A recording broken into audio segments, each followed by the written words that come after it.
Hi, I'm Chris Nesi from the House of EdTech Podcast, a part of the Education Podcast Network, just like the show you're listening to right now.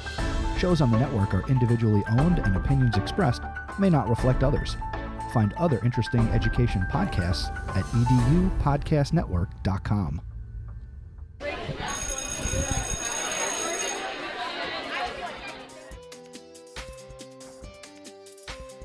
Welcome, everybody, to this episode of the Ninth Grade Experience Podcast. I'm your host, Chris Dutchko. Ninth grade can be challenging. Let's experience it together. And today's episode, we're coming to you live from one of the ballrooms here at the Kalahari Resorts in the Poconos. This is the third year in a row that the Ninth Grade Experience Podcast was asked to come and present at the PETE&C Technology Conference in the Poconos. So we're excited to be back here again, recording a live episode. This one we call Taking the Podcasting Plunge, since we're here at a water park resort. So we decided to kind of use that as kind of our jumping off point. So we're excited to be able to share this episode with you. We have three brave volunteers come up from the crowd. Kim, Karen, and Allison came up to speak about their ninth grade experience, what technology they're seeing in the classrooms and how it can impact ninth graders. And then, of course, the secret of all of this is that it's a lot of times the soft skills that students need in order to use the technology in the proper way. So lots of great insights from this episode. So we're excited to share it with you. If you like what you're seeing here, go to ninthgradeexperience.com. You can subscribe to the audio or the video versions of the podcast. You can search up the previous year's PETE&C episodes as well, too. So 2022 and 2021. If you are on social media, you can follow at Chris Dutchko, or you can follow the Ninth Grade Experience TikTok, which is great. It engages a lot of students. You can kind of see what we do during our normal recordings, and that's a Ninth Grade Experience. And you can also see some clips from this episode and other episodes as well, too. So we're excited to be here kicking off the conference on the Monday. We'll be back again tomorrow, too, not recording, but to check everything out. So we're excited to be checking out all the different podcasters and everything going on. So here is the episode, Taking the Podcasting Plunge, and we're excited to be back at PETE&C for 2023 and hopefully see you in 2024 as well. So I usually do some sort of introduction saying, welcome everybody to the Ninth Grade Experience. So we're here today from PETE&C 2023 for our third year back coming to do the Ninth Grade Experience here. So we have three volunteers here that are willing to come up and talk about their ninth grade experience, about technology in ninth grade and how they can kind of incorporate all this. This is the end of this session that we're doing here. So I'm going to let them go across. We're sitting here, if you can see on YouTube or if you're listening, we're in a panel and we're just going to go straight across to my left. So if you wouldn't mind just giving a little introduction on who you are. Sure. My name's Kim McBryar. I'm a teacher in the Montauk School District. My name is Allison Keefe. I'm an instructional coach at Agora Cyber Charter School and the co-host of the Cyber Sisters podcast. Karen Leisey, and I am the high school librarian at Manheim Township. So we have a wider range, and it's really cool when I come to PETE&C to do this. It's not just classroom teachers. I get people from all different schools. I teach in a public school, but we have different schools represented and those kinds of things. So the first question that we always ask the guest, the lights just went off. I guess that's the cue for us to go. Thanks, everybody. But we always ask our guests, what was their ninth grade experience like? So I always tell adults, you don't have to mention the year and you don't have to mention where if you don't want to, guilty till you're presumed or innocent till guilty if you want to protect where you're from. But just let us know a little bit about what your ninth grade experience was like. And I guess we can go left to right, or if somebody really wants to go first. So I can go first. So the year was 1995. And there was no internet yet. There was internet. We just didn't have it in my high school. But we had computer labs. So we would type and we would play games and we would print things out. And we did research the old fashioned way with books and stuff. And then before I graduated, then we, actually were able to use the internet. And I was also a ninth grader in 1995 too, which is awesome. I remember going to my high school and it was like the first time that we didn't have the AOL dial-up internet. Like I had that at home where, if you remember, people in the audience probably remember where it's like and then somebody tries to go on the phone and then it's, sounds like that. And then we had like the Ethernet and it was awesome. So yeah, it's 1995. All right. So I usually don't get people that are ninth graders the same year that I was in ninth grade to start. So that's a good one. Other people up here want to share their ninth grade experience? You guys make me feel like young. I was in ninth grade in 2004. And it was kind of, I feel like an awkward time in terms of the technology that was available. You did have the beginnings of I had one of those flip cell phones. I think at some point I got in my ninth grade experience, those keyboard ones that were really cool. You pulled out and you could do the typing there. So we had some technology integration. We definitely had the cart that came around with early old school laptops. And I think maybe 2 of our teachers had smart boards, and that was the coolest thing. It was like a pilot. It was a big deal. But you still weren't at the point where you were doing a lot of your actual assignments on the computer, right? It was a big deal for you to go home and type something up as opposed to handwrite things out. So I had to still learn cursive. Ooh, learning cursive. I know I have kids in elementary school right now, and I think they maybe got 1 day of cursive. So if we have any elementary teachers out there that are, want them to learn cursive, I feel you for people that want that. So, and then our last person here about. I'm a senior citizen on the panel. I was in 9th grade in 1991. This was before all of the stupid things that you did were actually recorded by anyone. If you had the friend who maybe took a Polaroid. But as far as the technology went, we were definitely Oregon trailing it. The floppy disks of Where in the World is Carmen Sandiego? We did have computer labs with our Apple IICs, and we were learning how to code things for projects. We did do the old school card catalog, library search, magazine search, things like that. So yeah, I was actually a 9th grader, you 95, and yeah, I was a 9th grader in college in 1995. And again, this is one of the reasons why I like doing this kind of episode here, is because you get a wide range. And then we're all here at this technology conference trying to learn how to best reach our students now, but we're all coming from a different point of where we kind of started. So looking back on your 9th grade experience, was there something during that year that kind of led you to where you are today, whether that's being a teacher, whether that's being interested in technology or being involved in education? Was there something during that year that you can remember kind of led you to being here today in Kalahari today? I actually always fall back on my story of how I became a librarian, and I loved my librarians at the Ephrata High School. They were amazing. And just, they had all of the cool stuff. So when we got to test things out, it was always in the library. They would they always had the newest technology that we were working with. And I just established a relationship with them, and they were just amazing. They took me to my library science day at Kutztown, and that's how I ended up at Kutztown, and how I ended up where I am right now. And I just sort of have always been on that technology path, and I feel like I owe it all to my librarians, as always. I feel like mine was a yes and a no.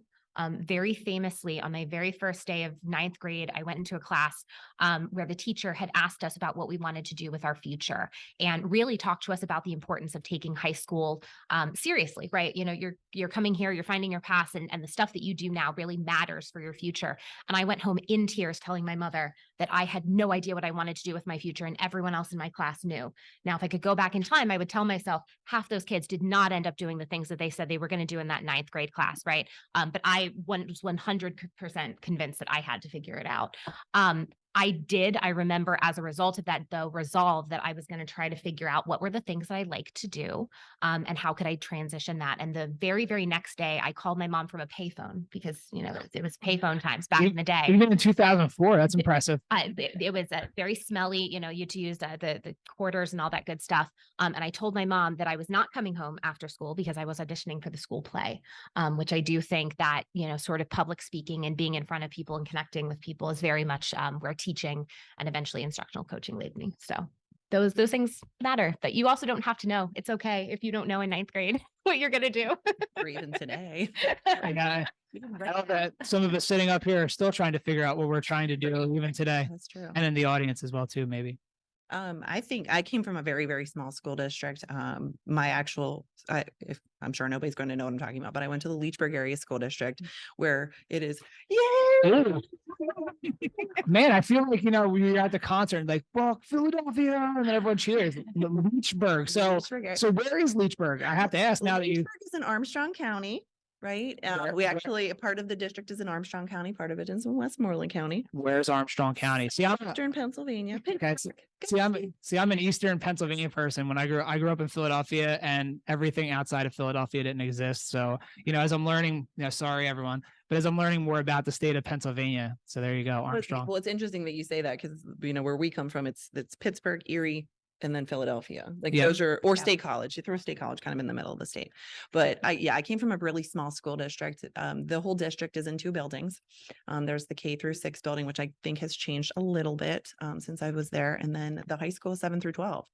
So you had little fish schooling with the big fish, and it was very intimidating.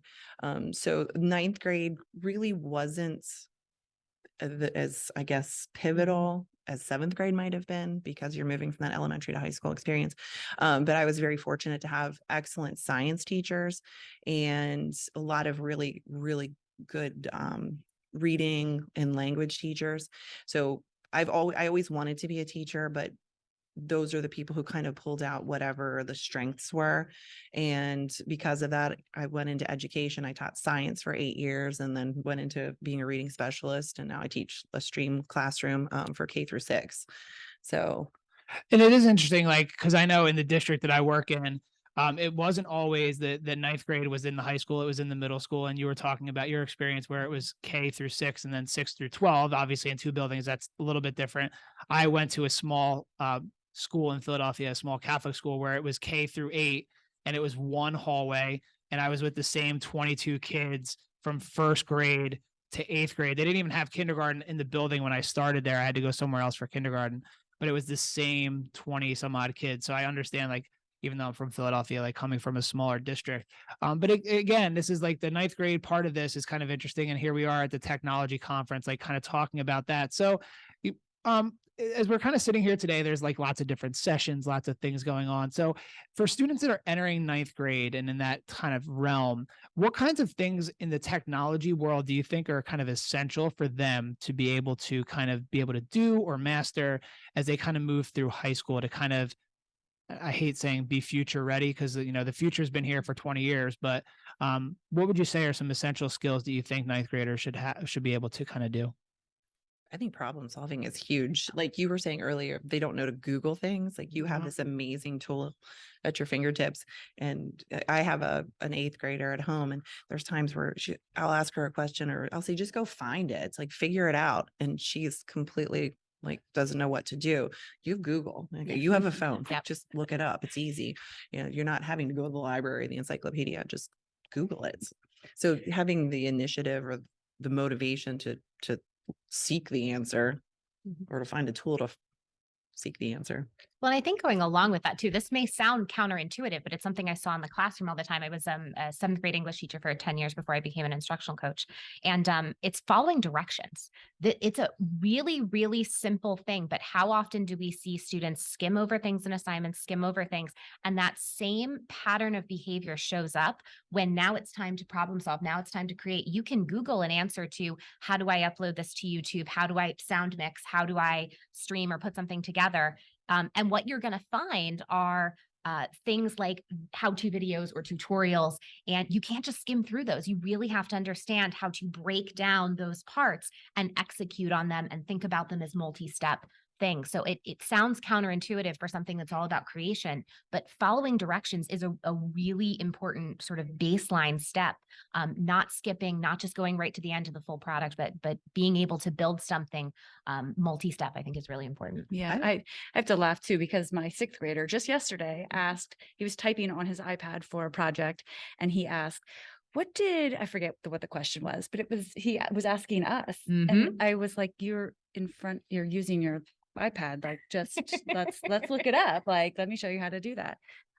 So that was kind of interesting, but also just like time management too. Yes. Like I think that especially in high school, the transition from 8th grade to 9th grade can be so hard, and just sort of knowing that, like, I'm going to maybe have homework, and so I should not spend an hour on TikTok, and like maybe I should carve out that Mhm. time, and maybe there are tools to help them do that. Or I don't know. They just, I think maybe need some time management skills sometimes. I think there's a lot of things that need to be scaffolded. Like you were talking about following the directions. Yeah. And that's one of the things I find too, is I tell my kids, you're not always going to have another person to talk to. Sometimes Yes. you're going to have to problem solve on your own. You're probably going to be looking for those how-to videos. Mhm.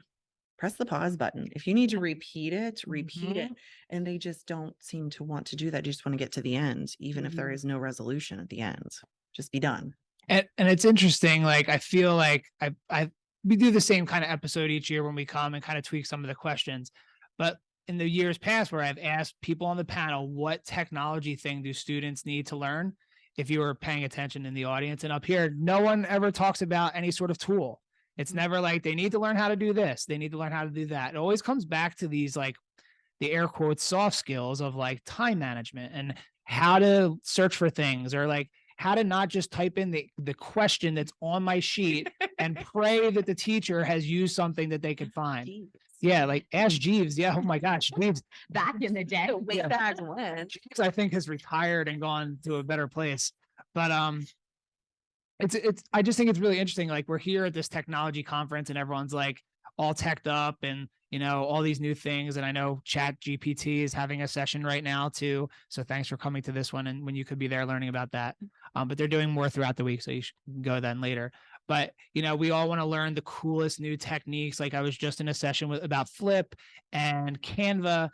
But then when you ask teachers or educators, it always comes back to, can the student advocate for themselves? Can they actually solve a question? So I think it's really interesting when we have these conversations that's kind of seems what it always comes back to. And, you know, I don't know if anyone wants to add anything more to that, but I just think it's really interesting that it never kind of turns out that way. Oh, we have somebody from the audience that wants to add something in. Do you want me to run over with the microphone? Okay. Yeah. And it, you know, it's really important that like you focus on those things first. And, you know, right now we're trying to figure out, like, what do you teach the skills first? Do you teach the content? Because, you know, at the high school, it's always that like battle between skills versus content and those kinds of things. So like, you know, collaboration, critical thinking. And of course, now I'm trying to remember all the C's off the top of my head. I got 2 of them pretty well, though. Your kids need to have the confidence to fail, though. That's Yeah. not one of the 4 C's. No, but that's really important, because if they don't have the confidence to fail, then they're never going to take that chance. And I think kids too are so self-conscious that they don't want to put themselves out there because they don't want to look silly or, you know, dumb. And I think that's true at all levels, and especially that 8th to 9th grade level as well, too, of like, you know, why would I try something that I might fail at? And, you know, once you get into high school, it's like, you know, everyone's doing it for the grades so they can get into the whatever school it is. And you know, all those different things where kind of the learning process goes out the window. And it's like, what can I do with the least amount of stress possible? Like, how many of us on the panel, when you give, you know, your choice board of 8 different things and you're like, oh, this is going to be great. We're going to do the song, or we're going to have them do a video or a podcast. And 97% of the kids pick the Google Slides. Because it's what they know and it's the easy thing. But going back to what I think you said about kids and time management, I think also how to decompress themselves is really, really important. I think that's stress management piece, right? In our keynote today, I loved the takeaway that the woman was talking about, where she said that technology, now she was talking about ChatGPT, but that technology shouldn't be like an automated vacuum, like a Roomba. It should be like an electric bike, right? Where it's about giving them autonomy to do something better. And I think for so many students, they feel so stressed and they don't necessarily have many of those tools to take care of the person at the center. So it's exactly what you're talking about, right? It's those soft skills, it's those things that they need to understand as individuals. And those tools are either going to help them go farther if they have the bandwidth, but if they don't have the bandwidth, then those tools mean nothing, right? Yeah. Yes. Huge. And again, it always comes back to the basic skills for students, and what we've been focusing on the last couple of years. Obviously, tech has been a huge influence in what we're doing, but now it's like this, try to incorporate all these SEL skills and time management. And, when you had kids off on their own devices and they can't get work done, or the work starts piling up as well too.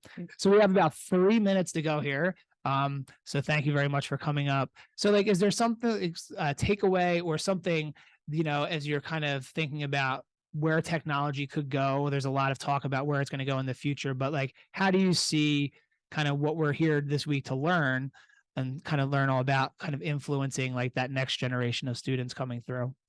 I know that for myself, at least with my teachers and at my school, the big thing that we often talk about is how we can get students authentically engaged in active of creation. Technology makes it really easy for us to build things that can be shared with audiences, that can be used to connect, to solve problems. And I think that students learn best when they feel like there's a real reason behind what they're doing. I think especially this generation of students, they don't want to do an assignment arbitrarily just because like we told them to, right? They want to know the reason why. And I think technology gives us the vehicle to connect them with that why, to create authentic learning. So for me, that's the big like mission of what that piece is doing right now. I think they want to know what they're doing is useful too. Yes. What my 5th and 6th graders are creating board games for first and kindergarten. And they had to choose at least one standard that they wanted K or 1 to practice to eventually master. And they're taking it so seriously, which I shouldn't say this, but I never thought that they would take it as serious as they are. And they'll say to me, do you think these little ones are going to understand this? Or do you think this is too hard for them? And it's really good to know that they do care and they do have the empathy for those little guys. And they're putting everything that they've got into this because they want those little ones to succeed with whatever the standard was that they chose. So yeah, that authenticity and the engagement, and it doesn't have to have a ton of technology involved, but let them understand that technology is a tool that we can use. You still need to have face-to-face conversations with people. If you're using your Google slide deck to just kind of keep track of the progress of the project, that's fine. You're still using it and there's a place for it and everybody's got it because it's been shared.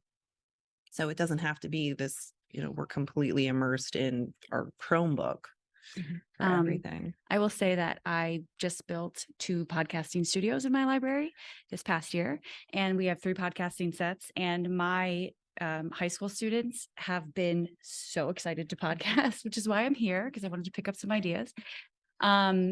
Putting a microphone in front of students that just like to hear themselves talk has been really an amazing thing. And like, there are kids who are going to their teachers and saying, how can we use the podcasting equipment? And our teachers are coming to me and saying, what do I need to do? Like and it's been so great.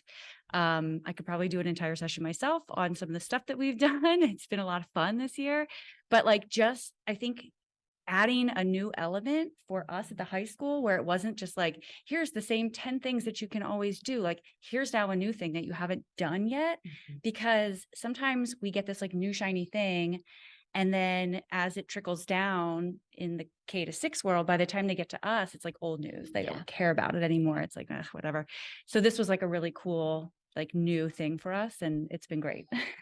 Very engaging. So we've made it to the end, and you hit on the exact reason why I like the podcast. I like to hear my own voice. So you win the prize for figuring it all out. So thank you very much for everyone that's here in the audience and for the people that came up on the panel. So you got a chance to see how podcasting is made and kind of the sauce, the secret sauce behind it. And what we're going to do next is we'll end the video, we'll download it, and we'll run it through some stuff, and then it will show up anywhere where you listen to podcasts, the 9th grade experience. You just go to Google and hit in 9th grade experience and it will be there. So thank you everyone for joining us. Thank you. And if you have any questions, feel free to come up and ask, or if you want to just camera bomb and you want to come in, you can do that too. So thank you everybody. Thank you. Thank you. That was fun.